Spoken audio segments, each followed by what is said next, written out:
Guys কিছুদিন ধরে আমার ভাগ্য খারাপ যাচ্ছে, চলেন ব্যাপারটা দেখাই। তো এই ম্যাচে পড়ে যায় একটা হ্যাকার, প্রথমে তার কথা শুনেন।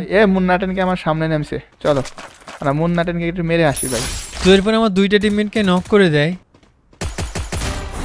এই যে মুন্নাটেনকে আমাদের ডাউন হয়ে গেছে বাবা জীবন। এখন পিকেতে আমি একা বেঁচে আছি, এজন্য ভাবলাম পারফেক্ট একটা পজিশন নেব, কিন্তু এখানে হ্যাকারটা অলরেডি আমার উপর রাশ করে দিয়েছে। দেখেন মাত্র 4 এইচপিতে বেঁচে গেছি।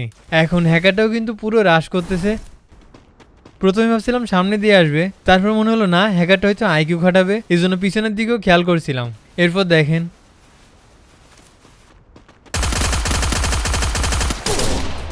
আমার ভাগ্য খারাপ কেন যাচ্ছে হ্যাকারের কাম দেখলে বুঝতে পারবেন। এটা অরিজিনাল, আমি নাম দেখছি আজকে, এটাই মুন্নাটেনকে অরিজিনালটা। আমার কিন্তু অবস্থা টাইট করে দিছে একবার। এখানে হ্যাকারটা মাত্র 3 এইচপিতে বেঁচে গেছে, মানে আমি বেঁচে গেছিলাম 4 এইচপিতে আর হ্যাকারটা 3 এইচপিতে। বাহ।